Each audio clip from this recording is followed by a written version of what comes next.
A ver, imagínate esto. Si alguien intenta mover, no sé, $5 millones un viernes a las 5:01 de la tarde, pasa algo que, pensándolo bien, es casi absurdo. Claro, ese dinero a efectos prácticos, pues deja de existir. Exacto. Entra como en una especie de limbo digital. Queda congelado ahí en los servidores del banco y, o sea, no vuelve a aparecer hasta el lunes por la mañana. Sí, y es una fricción con la que, bueno, hemos convivido durante décadas, ¿no? Totalmente. O sea, todo el sistema global de pagos, las cámaras de compensación, las auditorías, todo eso se construyó asumiendo que el dinero, digamos, necesita dormir. Necesita descansar el fin de semana, ¿sí? Ajá. Pero cuando te pones a analizar lo que está ocurriendo justo ahora, en esta intersección entre las finanzas tradicionales y la tecnología blockchain, pues esa premisa se derrumba por completo. Y por eso estamos aquí. Bienvenidos y bienvenidas a nuestra inmersión profunda de hoy. Nuestra misión en este análisis es desglosar exactamente qué pasa cuando el banco más grande de Estados Unidos decide que ya no quiere esperar a que termine el fin de semana. Así es. Estamos hablando de JP Morgan, una institución que, ojo con esto, maneja más de $4 billones en activos. Y están reescribiendo las reglas del juego. Y hay que aclarar que no están haciendo simulaciones en un servidor privado o algo así. Para nada. Están emitiendo productos financieros directamente en la red pública de Ethereum. Y esto, a ver, es un cambio de paradigma brutal. Es de locos. Y para quienes nos escuchan, tenemos que separar esto de la imagen típica de las criptomonedas volátiles. No. O de la pura especulación. Sí, totalmente. El núcleo de esto es la tokenización de activos del mundo real, lo que en inglés se conoce como RWA. ¿Ah? Y esto no es una promesa a futuro. Revisando los datos recientes a mayo de este año, 2026, incluyendo reportes del Fondo Monetario Internacional y del Banco de Pagos Internacionales, este mercado ya supera los $32,000 millones. ¡Guau! $32 mil millones. Exacto. Es dinero institucional moviéndose a la velocidad de la luz. Bueno, para entender cómo llegamos a esta noticia reciente de mayo, creo que tenemos que repasar un poco la línea de tiempo. Porque, a ver, JP Morgan no descubrió la blockchain la semana pasada. No, ni mucho menos. Llevan años experimentando con su plataforma Kinexys Digital Assets, que, bueno, la gente que sigue este sector la recordará con su nombre anterior, que era Onyx. Claro, Onyx. Y Kinexys ha sido, digamos, el laboratorio donde el banco ha probado hasta dónde puede estirar esta tecnología sin hacer enojar a los reguladores. Exactamente. Y el primer granito de todo esto fue en diciembre de 2025. Lanzaron su primer fondo tokenizado, el My On-Chain Net Yield Fund, o MONY. MONY. Exacto. Pero lo interesante de MONY no fue solo el lanzamiento en sí. Ah, no. No, fíjate que el propio JP Morgan inyectó $100 millones de su propio capital semilla. ¡Wow! O sea, pusieron 100 millones para demostrar que de verdad confían en esta infraestructura. Básicamente, 100 millones para decir, tranquilos, las tuberías no van a estallar. Exacto. Y bueno, eso nos trae al catalizador de nuestra inversión de hoy. La noticia de que acaban de ingresar una solicitud oficial ante la SEC, la Comisión de Valores en Estados Unidos, para un segundo fondo. ¿El fondo JLTXX? Exacto, el JP Morgan On-Chain Liquidity Token Money Market Fund. Y aquí es donde quiero que nos detengamos un poco en la mecánica, porque el contraste técnico con un fondo normal es súper drástico. ¿Cuál es la diferencia operativa real aquí? A ver, la diferencia principal está en el ciclo de liquidación. O sea, en un fondo tradicional del mercado monetario, si un inversionista quiere vender sus participaciones, la orden tiene que pasar por toda una cadena de intermediarios. El famoso T+1 o T+2, ¿no? Sí. Ese mismo. Significa que la transacción tarda 1 o 2 días hábiles en procesarse legalmente. Ajá. Pero con el fondo JLTXX, las transferencias ocurren directamente entre las partes de forma casi instantánea. Y ojo, a cualquier hora del día o de la noche. O sea, para visualizarlo, es como que en el sistema tradicional tú le das tu dinero a un mensajero. Ajá. Ese mensajero se lo da a un almacén, el almacén revisa un libro y luego otro mensajero te entrega tu activo. Exactamente, es lento. Pero este fondo tokenizado funciona con lo que llaman liquidación atómica. Yo lo veo como usar una máquina expendedora, ¿no? Metes la moneda y cae el producto al mismo tiempo. Si una de las dos partes falla, toda la transacción se cancela. Esa analogía es perfecta. La máquina expendedora te elimina el riesgo de contraparte. Claro. O sea, ya no tienes esa ventana de 24 horas donde la otra institución financiera pues podría irse a la quiebra antes de entregarte tus bonos. ¡Qué locura! Al programar esto en un contrato inteligente en Ethereum, la liquidación atómica garantiza que o todo pasa a la vez o simplemente no pasa nada. Pero a ver, tengo que hacerte una pregunta un poco crítica aquí. Dime. Si uno revisa las noticias del año pasado, gigantes como BlackRock o Franklin Templeton ya habían lanzado fondos tokenizados. O sea, ya están operando en este espacio. Sí, es verdad. Entonces, ¿este movimiento de JP Morgan es solo una reacción para no quedarse atrás? ¿O hay algo más grande en juego? Esa es la pregunta del millón. Y la respuesta está en qué tipo de institución es JP Morgan. A ver. BlackRock es un gestor de activos gigante, sí. Pero JP Morgan es un banco de importancia sistémica global, un GSIB. Claro, las reglas son totalmente distintas para ellos. Exacto. El nivel de capital que deben tener y el escrutinio regulatorio es infinitamente más estricto. Así que cuando el banco más interconectado del mundo decide lanzar algo sobre Ethereum público, no es solo por seguir una moda. Están validando la red pública. Están enviando una señal enorme a todo Wall Street de que el agua ya está a buena temperatura para meterse. Totalmente. Están reduciendo muchísimo el riesgo percibido. Si JP Morgan confía en Ethereum para mover miles de millones de dólares cumpliendo la ley, pues las otras instituciones que tenían miedo de repente dicen, bueno, ya tenemos luz verde. Claro. Y eso nos lleva al diseño del fondo como tal. Porque una vez que pasamos este asombro de la velocidad técnica, hay que entender cómo funciona por dentro. Y por lo que veo en los documentos, la estrategia de este fondo es puramente regulatoria, ¿verdad? Sí. Hablemos de esa mecánica porque es clave. Este fondo, el JLTXX, no invierte en nada raro ni arriesgado. Ajá. Su cartera es 100% bonos del Tesoro de Estados Unidos a muy corto plazo y acuerdos de recompra sobrecolateralizados. O sea, súper conservador. Súper conservador. Su único objetivo es mantener el valor liquidativo clavado en $1. No buscan hacerte rico, buscan estabilidad absoluta. Pero a ver, aquí hay algo que a mí, y creo que a mucha gente que nos escucha, le puede causar cortocircuito. A ver, cuéntame. Cuando yo escucho token ERC20 o tokens en Ethereum, pienso en criptomonedas, en cosas que viven 100% en Internet. Claro, es lo habitual. Entonces, ¿cómo es que un bono del Tesoro de Estados Unidos, que es deuda hiperregulada por el gobierno, termina siendo un token en Ethereum? O sea, ¿dónde está el papel original? Es una excelente pregunta.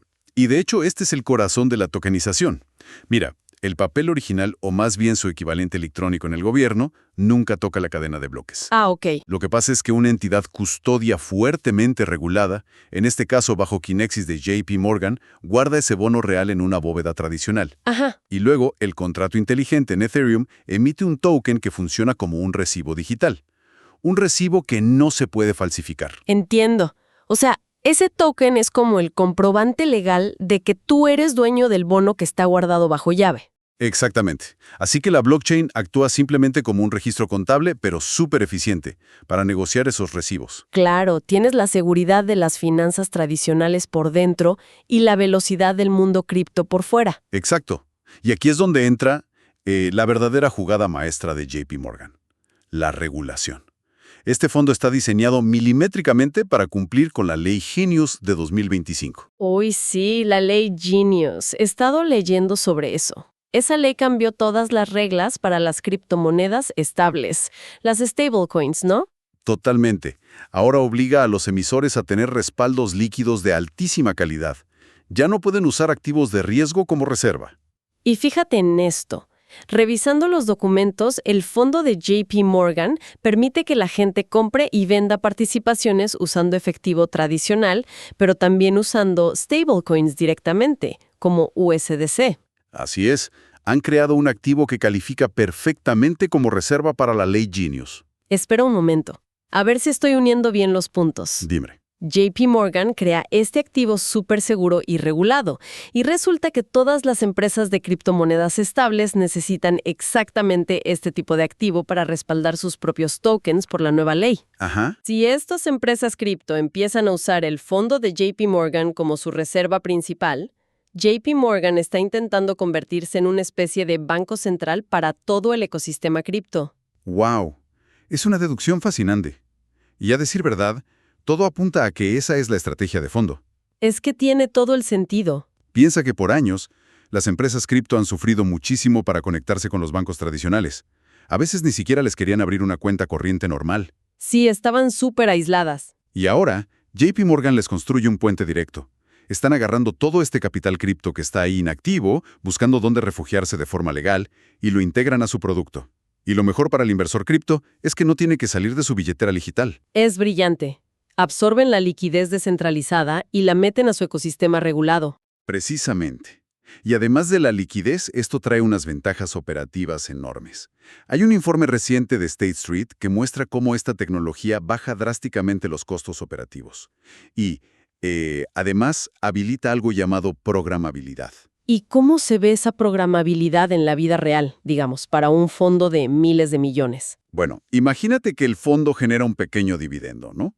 Unos centavos de interés diario. Ajá. En el sistema normal, calcular y repartir eso a miles de personas es un dolor de cabeza administrativo gigante. Claro, papeleo, transferencias lentas. Es facto, pero con un contrato inteligente tú programas una regla que diga: cada vez que haya un centavo de rendimiento, reinviértelo automáticamente y dale al cliente una fracción de un nuevo token. Y todo pasa solo. Pasa en segundos, sin que un humano mueva un dedo y con transparencia total porque todo queda grabado en la blockchain. A ver, todo esto suena como una utopía absoluta. Velocidad, eficiencia, cero intermediarios. Pero creo que tenemos que poner los pies en la tierra y mirar las barreras reales. Sí, hay que ver la otra cara de la moneda. Porque revisando quién puede usar esto, pues resulta que no es para cualquiera. Solo puedes entrar a través de Morgan Money, que es la plataforma institucional del banco. Exacto. Este no es un producto para la persona de a pie. Estamos hablando de que te piden un mínimo de inversión de unos $5 millones si eres individuo y muchísimo más para empresas. Es una barrera altísima. Y me parece una ironía gigante. O sea, nos pasamos la vida escuchando que Ethereum y la blockchain venían a descentralizar todo, a quitar a los guardianes de Wall Street y democratizar el dinero. Y de repente terminamos con una sala VIP exclusiva de $5 millones gestionada por una red cerrada como Kinexys. O sea, no estamos construyendo exactamente las mismas barreras de Wall Street, pero con un software diferente. Es una crítica totalmente justa. Y la verdad, captura la paradoja en la que estamos hoy.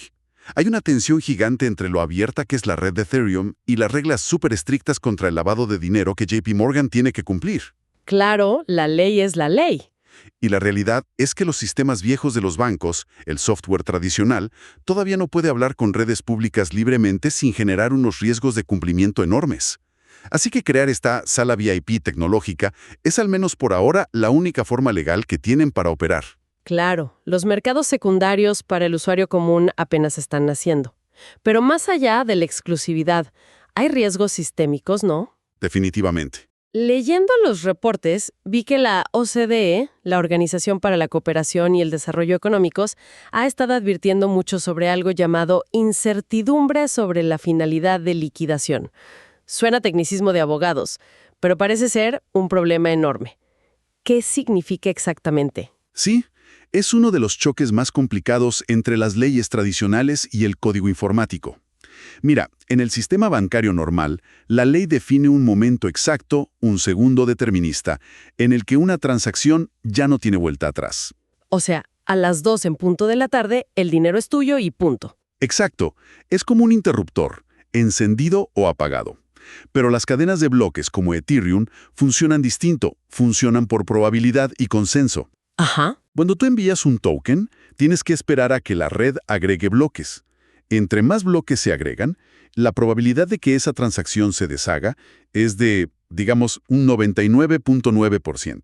Ya veo. Pero para un juez, en una disputa de millones de dólares, ¿cuál es el milisegundo exacto donde la propiedad cambió de manos legalmente? Ese vacío legal es un dolor de cabeza enorme para los reguladores. ¡Wow! ¡Qué complicado! Y no solo es lo legal, ¿verdad? También hay riesgos puramente económicos. El Consejo de Estabilidad Financiera, el FSB, sacó un informe alertando sobre el riesgo de un desajuste de liquidez. Sí, ese es quizá el riesgo más peligroso para la economía real. Desglosemos esto para la audiencia. ¿Cómo ocurre este desajuste? Pues acuérdate de la diferencia de velocidades de la que hablábamos. Tú tienes este token de JP Morgan que puedes vender en milisegundos un domingo a las 3 de la mañana. Ajá, liquidez inmediata. Pero ese token, en el mundo real, está respaldado por bonos y acuerdos institucionales que están guardados en una bóveda tradicional. Y esos activos físicos solo se mueven en horario de oficina de lunes a viernes y tardan días en liquidarse. Exactamente. Entonces imagínate que hay un pánico generalizado en el mercado cripto. Un fondo gigante colapsa y de repente cientos de instituciones deciden vender sus tokens todos al mismo tiempo, porque quieren dólares en efectivo. Una estampida digital. El contrato inteligente recibe millones de solicitudes en un segundo, pero el gestor del fondo tiene que ir al mercado tradicional el lunes por la mañana a intentar vender miles de millones en bonos reales para conseguir ese efectivo. ¡Qué locura! O sea, la tecnología te permite exigir tu dinero instantáneamente, pero el respaldo físico se sigue moviendo a la velocidad de 1990. Las famosas corridas bancarias. Ahora, siendo justos, JP Morgan no es ingenuo con esto. Por eso, usan bonos del gobierno de Estados Unidos que son súper líquidos, en lugar de tokenizar cosas más lentas como, no sé, bienes raíces. Claro, están minimizando el daño potencial. Sí, pero a nivel macro, si todos los bancos empiezan a hacer esto masivamente, al FSB le preocupa que el sistema tradicional no aguante el ritmo de retiros de una red como Ethereum. Tiene muchísimo sentido. Entonces, para ir sintetizando esta inmersión de hoy, lo que estamos presenciando no es solo a un banco vendiendo un fondito nuevo. JP Morgan no está de turista en el mundo cripto. Para nada. Están construyendo las tuberías principales para conectar toda la liquidez descentralizada directamente al corazón de la banca regulada. Es una excelente forma de resumirlo. Están ofreciendo los rendimientos aburridos pero seguros de las finanzas de siempre, pero con un empaque tecnológico que permite que ese dinero no tenga que salir del ecosistema cripto. Y creo que por esto es que este tema debería importarle a quienes nos escuchan, ¿no? Aunque alguien nunca vaya a usar un contrato inteligente o no tenga 5 millones de dólares. Claro, esto nos afecta a todos. Porque estas innovaciones están cambiando la plomería entera del sistema financiero mundial. Si el dinero deja de quedarse congelado los fines de semana, fluye mucho más rápido. Y esa velocidad afecta a todo, desde los intereses que pagan las empresas hasta la economía global. Totalmente. Cuando liberas el capital de estos procesos lentos y burocráticos, permites que ese mismo dinero genere valor en otras partes casi en tiempo real. Y eso nos deja con una imagen súper diferente a la bóveda cerrada de la que hablábamos al principio. O sea, han sacado los activos y los han puesto a circular sin parar. Pero antes de despedirnos, quiero dejar a la audiencia con una reflexión final. A ver, ¿qué tienes en mente? Algo que cambie un poco la perspectiva. Si bancos como JP Morgan logran construir estos puentes perfectos, absorbiendo miles de millones y ofreciendo productos estables, eficientes y además 100% legales, ¿qué pasa con la promesa original del mundo cripto? Buena pregunta. O sea, si todo el capital se va naturalmente hacia la seguridad de estos gigantes de Wall Street que ahora usan blockchain, los proyectos puramente descentralizados van a quedar obsoletos. ¿Terminará siendo esta gran revolución cripto solo una sucursal tecnológica más de la banca tradicional? ¡Wow! Esa es la pregunta existencial para toda esta industria, de verdad. Si Wall Street termina controlando la infraestructura, esa línea entre descentralización y banca corporativa simplemente podría desaparecer. ¿Y qué pasa si la red pública llega a fallar o se congestiona masivamente, no? Le están cediendo muchísimo poder a una red que no controlan. Es una incógnita que va a definir esta década financiera. Y bueno, estaremos aquí para analizarlo todo. Así es. Ha sido un análisis a fondo fascinante sobre los cimientos de esta nueva economía. A toda nuestra audiencia, sigan prestando atención a cómo se mueven estas piezas porque la transformación apenas empieza. Nos escuchamos en nuestra próxima inmersión profunda.